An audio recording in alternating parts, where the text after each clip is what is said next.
जहां हिंदू समाज में रिश्ते के भाई बहन भी आपस में शादी नहीं करते हैं, वहीं पर सगे भाई और बहन ने आपस में लिए हैं 7 फेरे। कि जब उन लोगों ने शादी की तो ये बात पूरे सोशल मीडिया पर वायरल हो गई, अखबारों की सुर्खियों में बन गई। यहाँ तक कि ये बात गांव से शहर, शहर से जिले और जिले से मुख्यमंत्री के दफ्तर तक पहुंची और योगी आदित्यनाथ तक जब ये बात पहुंची तो वो भी ये सुनकर आग बबूला हो गए।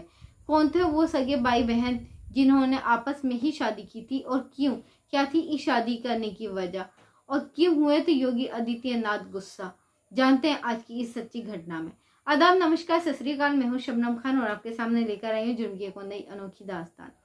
आज की ये सच्ची घटना है उत्तर प्रदेश की, जिला महाराजगंज, विकासखंड परिषद लक्ष्मीपुर, जहां पर एक इंटर कॉलेज था और वहां पर एक शादी का समारोह चल रहा था। शादी समारोह मतलब जो गरीब लड़के लड़कियां होती हैं, जिनके इतनी हालात नहीं होते, उनकी आर्थिक स्थिति अच्छी नहीं होती, गरीब होते हैं, उनकी सरकार के द्वारा शादी कराई जाती है। यानी सरकार कुछ ऐसे जोड़े जो अप्लाई करते हैं शादी के लिए, एक ऑनलाइन फॉर्म भरते हैं, उनमें सिलेक्ट किए जाते हैं और उनकी शादी एक नियुक्त समय पर कराई जाती है। ये शादी समारोह होता है और उनको कुछ लाभ भी दिए जाते हैं। ऐसे ही एक समारोह चल रहा था एक इंटर कॉलेज में लक्ष्मीपुर के, लेकिन वहां पर कुछ ऐसा हुआ, वहां पर खड़ा हुआ एक व्यक्ति अपने एंड्रॉयड मोबाइल से वीडियो बना रहा था कि कैसे योगी आदित्यनाथ जी ने गरीब लड़के लड़कियों की शादी कराई है और वो कितना अच्छा काम कर रहे हैं। वो उनकी प्रशंसा कर रहा था, वीडियो बना रहा था। उसके बाद वो वीडियो वायरल कर देता अपने इंस्टाग्राम पर, यूट्यूब अकाउंट पर, यानी कि वो सभी सोशल मीडिया ऐप्स जो वो यूज करता था उन सभी पर वो वीडियो वायरल कर देता है। लेकिन जब ये वीडियो वायरल होती है और वायरल होते होते ये गांव गांव पहुंचती है, तो एक गांव होता है जिसका नाम होता है कजरी और एक गांव जिसका नाम होता है लेहड़िया। तो वहां के लोग बहुत ज्यादा हैरत में हो जाते हैं वो वीडियो देखकर कि ये ऐसा कैसे हो सकता है। वहीं के जो ग्राम पंचायत का अधिकारी होता है जिसका नाम है चंदन पाड़े, वो पास के ही पुरंदापुर थाने में जाकर एफआईआर कराता है। क्यों वो लेकिन एफआईआर कराने गया था, क्या ऐसा दिखा था इस वीडियो में उस गांव के लोगों को, जो वो बहुत ही ज्यादा हैरत में आ गए, परेशान हो गए।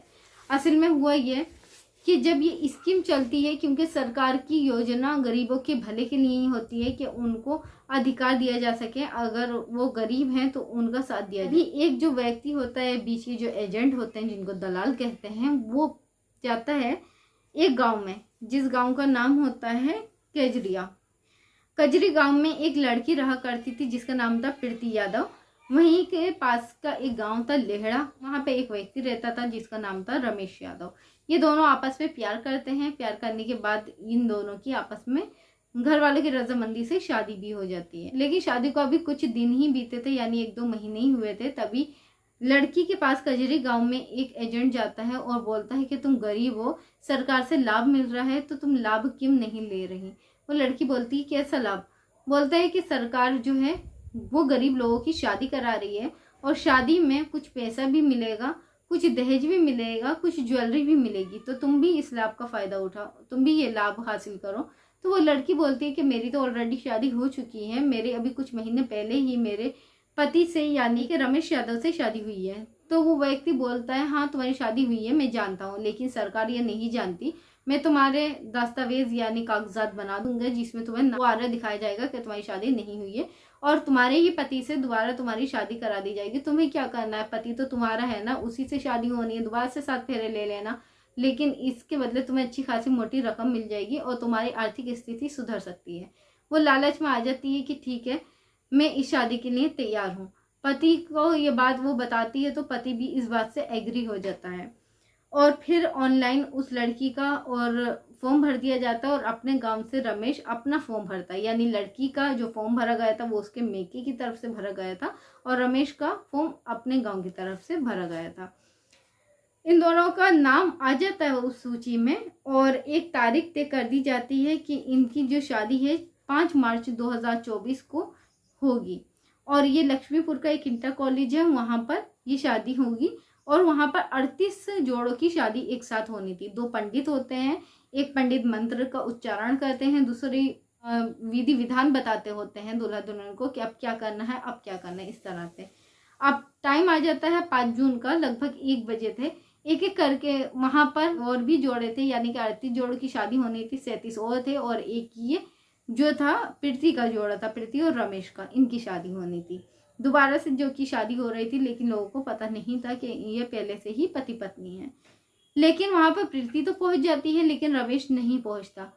तब वो काफी देर तक एजेंट उसका इंतजार करता है। वो बोलता है कि तुम्हारा पति तो नहीं आया है, अगर तुम शादी नहीं करोगी जो तुम्हें लाभ मिलना है वो नहीं मिलेगा, क्योंकि लाभ के दौरान 51,000 रुपये मिलने थे, जिसमें कि 35,000 रुपये डायरेक्ट जो लड़की के अकाउंट है उसमें आने हैं, और जो बाकी के पैसे हैं उनसे लड़की के कपड़े, जो बिछिया, जो थोड़ी बहुत ज्वेलरी है आर्टिफिशियल या फिर चांदी की, या फिर थोड़ा सा सामान होता है जैसे कि बेड है या फिर बर्तन वगैरह हैं, घरेलू सामान यूज करने के, वो दिया जाता है। तो बोलता है ये सब तुम्हें नहीं मिलेगा, और तुम्हारा पति आया नहीं है। पति जो होता है रमेश, वो किसी उलझन में उलझ जाता है और पहुंच नहीं पाता है। उसको ऐसा लगता है कि मैं नहीं पहुंच पाऊंगा, मेरी पत्नी वापस आ जाएगी, लेकिन वो इस बात से परे था कि वहां पे उसके पीछे कुछ और होने वाला है जिसकी उन्हें कल्पना भी नहीं की थी। तभी वो एजेंट बहुत ज्यादा परेशान हो जाता है कि आखिर क्या करा जाए, कैसे इसकी शादी की जाए, क्योंकि बीच में एजेंट का भी कमीशन था, उसको भी कुछ मिलने वाला था। तभी उस लड़की के पास उसी का एक सगा भाई खड़ा होता है जिसका नाम होता है कृष्णा। तो वो एजेंट उसकी तरफ देखता है और देखने के बाद बोलता है, कृष्णा तुम्हारी बहन को ये सब लाभ मिल सकते हैं, तुम एक काम करो कि लड़के का जोड़ा तुम पहनकर, सेहरा पहनकर तुम बैठ जाओ। कृष्णा बोलता है ऐसे कैसे हो सकता है, ये मेरी दीदी है, मेरी बहन है, मैं इससे छोटा हूँ और भाई हूँ इसका। तो बोलता है अरे तुम्हें क्या करना है, तुम कौन सा इसे सच में पत्नी मान रहे हो, थोड़ा सा ये मंत्र वगैरह ही तो पढ़ना हो सकता है, जब तक रमेश आ जाए, वो आ जाएगा तो जैसे तैसे मैं उसे बिठा दूंगा, तुम दूल्हा बन जाओ, सेहरा पहन लो और आ जाओ। तब वो दूल्हा बनकर सेहरा पहनकर अपनी ही बहन के पास आकर बैठ जाता है, और ये इंतजार करते रहते हैं कि कब रमेश आए और तरकीब से उसको यहाँ बिठा दिया जाए। लेकिन धीरे धीरे रस्में बढ़ती रहती हैं, मालाएं डलवाई जाती हैं, फेरे लगवाए जाते हैं, यहाँ तक कि मंगलसूत्र भी पहना दिया जाता है और मांग तक भर दी जाती है, लेकिन रमेश नहीं आता। और ये खेल खेल में ही, यानी कि थोड़ा थोड़ा जो कि ये लोग नाटक कर रहे थे शादी करने का, और ये सोच रहे थे कि हकीकत में हम थोड़ी शादी कर रहे हैं, हम तो भाई बहन हैं, लेकिन उनमें हकीकत में ही शादी हो जाती है। यानी कि जो एक लड़की अपने पति से चाहती है वो एक भाई उसके साथ करता है, उसकी मांग भरता है, सिंदूर लगाता है, मंगलसूत्र पहनाता है, 7 वचनों के साथ फेरे ले लेता है।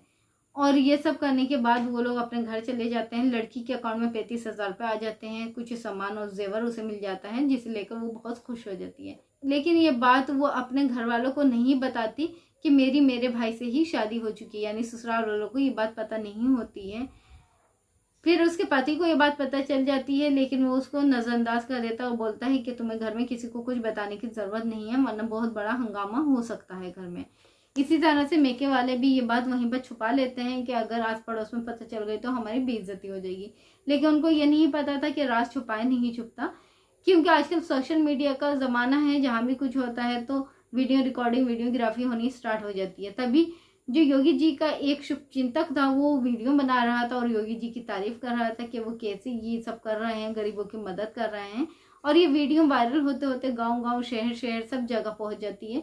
और जब ये गांव में गई तो लोगों ने देखा ये क्या, ये दोनों तो सगे बहन भाई हैं जो कि आपस में बैठे हुए हैं और ये लोग फेरे भी ले रहे हैं। तब ये बात से वो गांव वाले बड़ा निराश हो जाते हैं और प्रधान जी उनकी FIR कराने थाने पहुंच जाते हैं। जब ये थाने तक बात पहुंचती है तो वहां से निकल के ये सोशल मीडिया में आ जाती है कि एक लाभ पाने के लिए सगे भाई बहन ने ही आपस में शादी कर ली। ये बात योगी जी तक पहुंचती है तो वो भी बहुत गुस्से में हो जाते हैं कि मैंने तो अच्छे के लिए ये निकाली थी रस्म कि अच्छा किया जाए, गरीबों का उद्धार किया जाए, उनकी मदद की जा सके। लेकिन यहाँ पर कुछ लोग ऐसे भी हैं कि मदद के नाम पर यानी लालच में इतना गिर गए हैं कि अपने जो रिश्ते हैं, पवित्र बहन भाई का रिश्ता, उनको भी कलंकित कर रहे हैं, उनको भी पति पत्नी के रिश्ते में वो बदल रहे हैं। 2 अधिकारी थे जो कि इन सब बातों में शामिल थे, उन लोगों के खिलाफ FIR हुई, उनको हिरासत में लिया गया। उस लड़की पर भी FIR की गई कि उसने गलत तरीके से अपने भाई से शादी की। पति पर भी FIR हुई क्योंकि पति ने भी शादीशुदा होने के बाद फॉर्म भरा था, यानी इसमें भागीदारी उसकी भी रही थी। जब ये बात लोगों तक पहुंची तो उनको एक और किस्सा याद आ गया कि पहले भी ऐसा एक बार हो चुका है कि जिला बस्ती में ऐसी ही समारोह चल रहा था शादी का, जहां 568 जोड़ों की शादी होनी थी। लेकिन वहाँ पर जो लड़कियां थी वो 568 थी और लड़के 500 से भी कम थे। तभी वहाँ के जो मजदूर होते हैं जो चौक पर अपनी रोज़मर्रा की ज़िंदगी जीते हैं, यानी कि रोज़ाना का दिहाड़ी मजदूर काम ढूंढने के लिए जाते हैं, जिनकी दिहाड़ी दिन की 500 होती है, तो अधिकारी उनके पास जाते हैं और बोलते हैं कि थोड़ी देर के लिए तुम आ जाओ, तो मैं 500 के बदले हम 2000 रुपये देंगे। और 2000 रुपये की लालच में उन मजदूरों को लाकर बिठा दिया जाता है दूल्हा की जगह, ताकि वो शादी को अंजाम दे सकें। और दूल्हा भी एक नाटक के रूप में दुल्हन के पास बैठ जाते हैं, सारे रस्म रिवाज करके वो चले जाते हैं अपने अपने घर, लेकिन वो एक तरह से शादी कर जाते हैं, सिर्फ शादी 2000 रुपये के लिए। और कुछ दुल्हनें तो ऐसी भी होती हैं जो अपने आप ही माला पहन लेती हैं, अपने आप ही सिंदूर लगा लेती हैं और ये दिखा देती हैं कि उनकी शादी हो गई है। लेकिन ये बात भी रिकॉर्ड हो गई थी कैमरे में उस समय, और ये बात भी बहुत ज़्यादा मुद्दा बनी थी और इस पर भी बहुत ज़्यादा चर्चा हुई थी। सभी पार्टियों ने एक दूसरे पर आरोप भी लगाए थे कि इस सरकार में ऐसा हो रहा है। कहते हैं कि लालच की नाव बहुत ज़्यादा भारी होती है। यहाँ पर प्रीति ने और रमेश ने लालच किया एजेंट की बातों में आकर, और उसका अंजाम यह हुआ कि उनको जेल की हवा खानी पड़ी। फिर हाजिर होंगे आपके सामने एक और सच्ची घटना को लेकर। जब तक कि आप अपने परिवार का ख्याल रखें, सुरक्षित रहें। वीडियो अच्छी लगी है तो वीडियो को लाइक करके चैनल को सब्सक्राइब करना हरगिज नहीं भूलें। धन्यवाद। जय हिंद।